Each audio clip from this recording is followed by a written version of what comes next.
Hello, good morning. It is Wednesday, May 13th. Now, knowing what day it is has probably never been any more confusing, at least in my mind, than during this little period we're in. But it is Wednesday and it is May 13th. And it is the year 2020. So we wanted to get back with you. Today is exercise day. So we want to try to get a little exercise, statistical exercise, not outside exercise. And we're making gains on our look through all the different tests. Remember that is, make sure you have your calculator today. Statistics. The stat key and then over to the test key.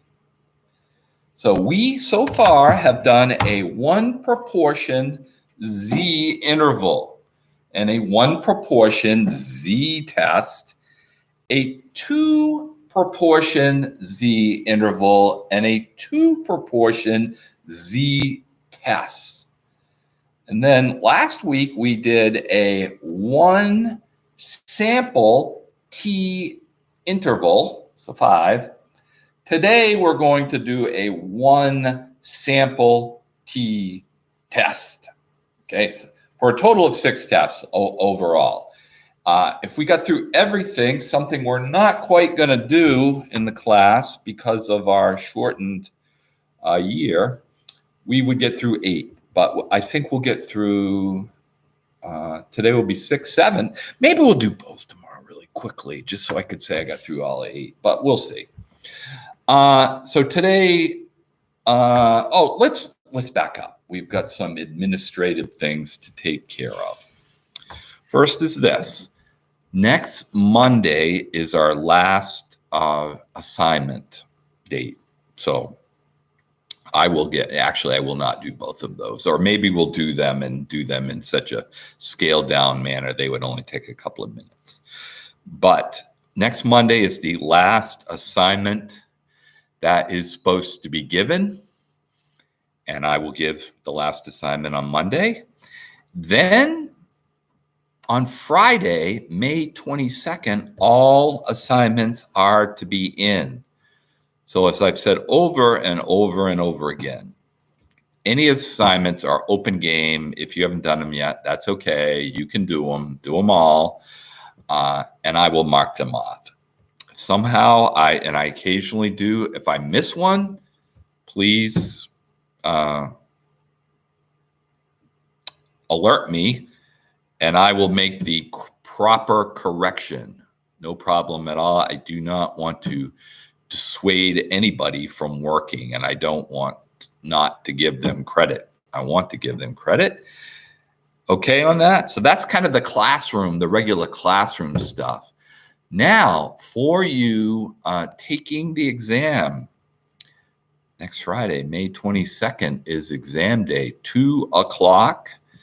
You have to get prior authorization with your computer because it will be done through your computer. And there are places to get exact type of terms, what you need to know. I've been kind of briefly going through all the topics, but you can't, all the stuff I've gone over can't be done in 45 minutes. So it would be smart to get on one of those sites and check that out if you're still taking the exam. Now, some have emailed me with a very good question. Can I still not take the exam?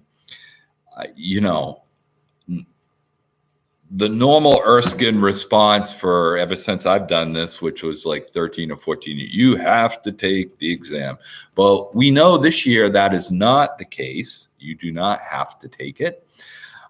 If you feel like you can take it and you are confident, by all means take it. But if not, for any reason, then I asked Miss Benner. I saw her on Monday with the retirement. Nurse Dow retired, my cousin, so I was at that. And I asked her if you could still opt out. She said yes. So I'm not quite sure how that's done, but you might email her and just ask her if that is the case. Certainly not trying to persuade you not to take the exam. If you feel good about it, then you should take it.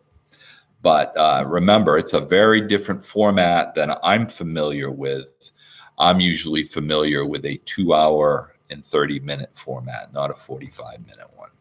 And one more time, I've said this a million times, but I'll say it again anyway. You have to make prior arrangements for your computer to be able to do it. Remember, from what I heard in an early webinar, you will be able to use your book and you will be able to obviously use your calculator. That was going to happen anyway. Okay, enough of the administrative stuff. Let's do a problem. Let's do a one sample T test. Okay, and I'm using page 527 as our little guide. Remember, in just a very quick review, T exam, why is it different than a Z? Z and T. T is used, remember Mr. Gossett, who was the quality control for a Guinness Beer Factory, could not take a big sample or he would get drunk and not be able to do a good job with quality control. So he devised, this is a true story, by the way. Don't go tell your parents and have them say, what am I saying to you? Check it out in the book. True story. And he devised this student T distribution, which with small sample size has fat tails, and then as sample size, which remember is called degrees of freedom, n-1. As you get more and more, the distribution becomes more and more normal with thinner tails. And then when you get to a large enough sample, a Z and a T is basically the same. So let's do this. Let's turn over there to page 527. That's where it starts. Really, most of it is on 528 and 9. So I don't like doing the exact same problem. So let's change gears. Let's not talk about coronavirus and COVID. I'm tired of those subjects. Let's talk about the weather. Those have been the two biggest subjects for me this spring because both of them stink. As far as in my opinion, you may have, I don't think you would like the virus. I don't think anyone likes that, but maybe you like cold, windy, rainy weather, but I don't. So that's what we're going to use is that today. We're going to use the weather data statistics, which I'm going to make up in my head. All right, we need to, if you remember with a hypothesis test, we need a null hypothesis.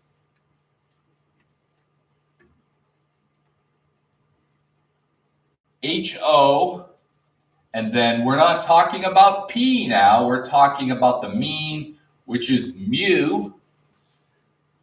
That's probably, I always write it like a cursive U, which isn't probably exactly right, but you can check in the book. Remember, null hypothesis is always equal to. So what I thought I would do for today's is, May has been a terrible month, but April was even worse. It was a cold month. So I thought, we're looking for conventional wisdom of what the average temperature is in April. Now, I don't have that right in front of me, so I'm going to guesstimate and say that it probably, let's not say average temperature all the time. Let's say the average high temperature for each day. That's what we'll use. Total temperature, you get cold nights, warm days. We're only going to use the high, and I'm going to round it off and I'm going to say the average high temperature for the month of April is 50 degrees. Okay? So that is our null hypothesis. Now we have an alternative. H sub A colon mu. Remember, mu can be greater than, less than, or not equal to. We haven't really gone deep enough to do a non-equal to, but if you could look in the book, non-equal to just means it's a two-tailed deal, not one or not greater than or less than. And well, come on, after this one, I think all of us would say, seem like most of those days were in the 30s. We're going to say mu is less than 50 degrees. Okay? So just to back up what these things mean again, it is based on what we know, and we have no reason to doubt going into the problem, is that the average high temperature in Maine is 50 degrees. Let's say China, Maine, actually. 50 degrees. And we are trying to see, is that right? That doesn't seem right. We're going to use data to make sure that is not right. And where we're doing a one sample, we are going to use all the day's high temperatures in April to try to refute that this is, as far as we know, this is true, but we're going to see if the data says it's true. Okay? All right, that sets up the hypothesis, or the hypotheses. Pronunciation's not my game. I wish it was. Now, if you look at the assumptions and conditions on page 528, that means what do we need to happen to be able to use this one sample t-test? What has to be true about the data? And remember, I'm making up the data, but nobody knows that in the problem. So the data needs to be nearly normal. So what I'm saying here, we're not going to do this today because it would make the problem a lot longer, and we don't want it to be that long. If I put all the high temperatures for all 30 days in April into L1, remember L1, and made a histogram of them, that histogram would show that if you made the histogram out of it, it would be nearly normal. Remember, data is rarely perfectly normal, but it would be nearly normal. And that has to be true to do this. So, all right. That's the first condition. The second one, it wasn't collected randomly. So that one's a tough one because I'm going to use all 30. But we're going to assume it to be correct, okay? Remember, you're always trying to collect data randomly. You know, an example of not random data is I've made this big play that it was really cold last month. I might just pick all the cold temperatures if it wasn't random to try to prove my case. That's bad statistics. Don't do it. So we're going to collect all 30 days and we're going to move on. So we are going to do a one sample t-test for the mean. All right, and if you look right at the middle to just below, we need certain statistics. We need n, and we'll put that over here. N equals what? 30 days, half September, April, June, and November. So there are 30, so n equals 30. Y bar. Now that is the sample mean, Y bar. So from our sample, if we collected all 30 of those temperatures, what would the sample mean be? Now, come on, I want it to be colder, so I'm going to say colder than 50. I am going to say it was 45. No, I'm going to say 43 degrees. It was chilly. It didn't have, I mean, there were some days it was in the upper 30s for a high temperature. So we'll go with 43 as Y bar. And then S, how spread out were those temperatures? How big a gap from the low to the high? That's range, remember, but on average, how spread out were they? And let's say the average spread was, I don't know, 5 is a good one. We'll go with 5. 5 degrees. I think, is that all I need? Remember, the formula for, if you were going to do this out, which we're not, we're going to use the calculator, but if you were going to do it out, you would use S over the square root of N for our standard error formula, not square root of PQ over N, which we did with proportions.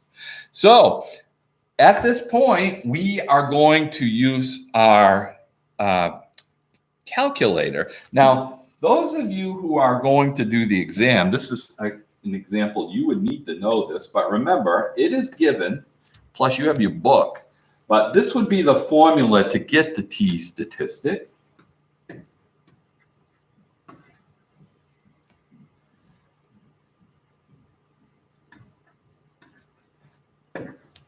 That is how you would get it. You would take your sample mean minus the null hypothesis.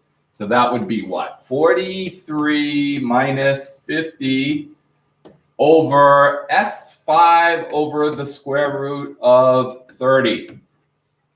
And that's how you get the t statistic. And we would do lower. So you would do the other t score would be negative 99. And you would put that into TCDF and find it. We're going to do it easier than that. We are going to go to stat key, remember here, we're going to stat key, we're going over to test, and we want, now you would be looking normally, I don't know why TI did this, but they did it. It hurts the rhythm, but remember how we looked for T interval, we want T test. So we did 8 last time for T interval. This time we're going to do 2, option 2, T test. Option 2? Okay, now let's look. The first thing they say here is data or statistics, data or statistics. Now, here's the two. If you had all the data in L1, you would hit data. Remember I said all 30 temperatures you put in L1. We're not doing that because we're going to say we already computed it and it was 43. So we're going to do statistics, hit stats. We're going down that first one. Look at that mu. That's what a real mu looks like, not mine. And it is 50. So we're going to put in 50 degrees. The mean is 43. The sample mean is 43. And as I said, we're going to keep it at 5. And N is 30. And we're going down to calculate. But before we calculate, what are we looking for? This is the big question. Let's think about this.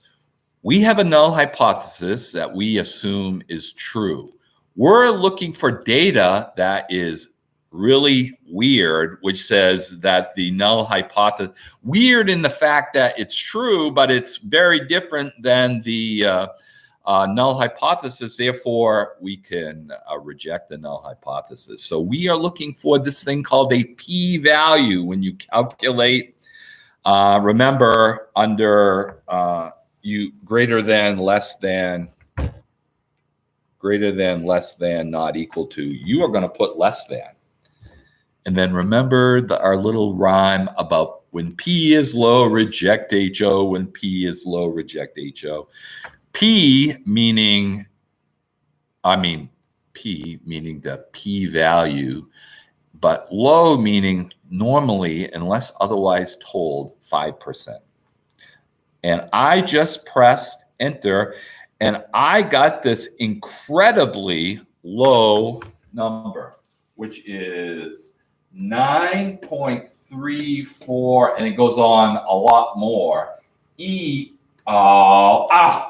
I have not seen that since we returned from, since we left school.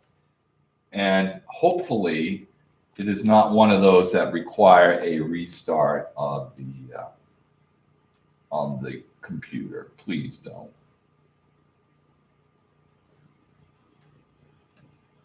Uh-oh.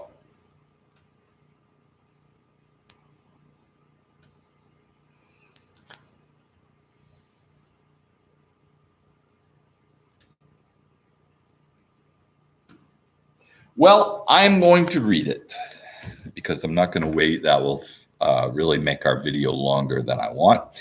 But anyway, I had 9.34 and a lot of more. E to the negative 9, which is an incredibly low number. Incredibly low number. Okay, so what are we going to do? What's our reasoning with an incredibly low number? When P is low, reject HO. So I'm saying P is low, so we are going to reject the mu being 50 degrees and say it, according to the data, there is strong statistical evidence that it is lower than 50 degrees. And so if, a little further, all I want you to know is how to make the right decision right now. But if we were going into this deeper, an evaluation of the p-value would be, if that 50 degrees was true, then that little sample statistic that we got 43 degrees would happen that percent of the time. In other words, it would be like getting struck by lightning or something. It would be so unusual. So the fact it is that unusual, we are rejecting and saying it is less than 50 degrees. Okay, so let's do this because I don't want to restart because we're already up to 22 minutes and I don't want to go that much further. You got to listen though. Let's change things. You with me? Let's keep 50 as 50. All right. We'll keep the null and the alternative hypothesis at 50. And we're talking about April, so we'll keep that at 30. But let's try to be more reasonable. Okay. Let's change this to 43 to 48. You got me? Change it to 48. I'm going to try one more time. Nope, it won't do. We're going to change that to a 48, 48, 48. And let's change this just so it's different to a 6, to a 6, to a 6. Okay? And let me think. Is there anything else you would need? So no, actually the problem is the same. I would just like you to change this to a 48 and this to a 6 and get a p-value. Tell me what the p-value is, and then based on that p-value, tell me whether you're going to reject, or do we say accept if it's greater than 5? Nope, because we're already accepting it. The null hypothesis. So we're going to say fail to reject. Okay, sorry about the, we went through that all year with the board freezing up like that. Okay, so the only real difference for your problem is the sample mean is 48 and the sample standard deviation is 6. Okay, I think that will do it. I will speak to you again on Friday.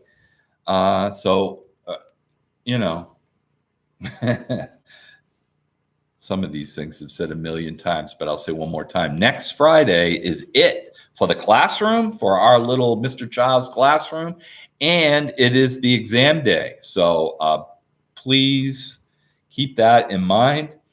And yes, I did want to end very briefly on this. I've received from a few of you the impact that this incredibly rare happening has had on you and your whole viewpoint of your senior year in high school. Something I should not forget, even though I've grown quite old, 58 compared to your 18, but I have compassion, empathy for you that this has happened. It is terrible, and but times will get better. But I am sorry that it's happened. So I should not forget that. And your emails have alerted me to that. So hang in there. And if this has caused like somewhat of a depressive state for you, which I can see all of us would be a little bit, but maybe more in a little bit. Anything I can do to help you, you give me an email and we'll try to work it out. Okay. All right. Well, we'll see you later and I'll see you on Friday. Bye.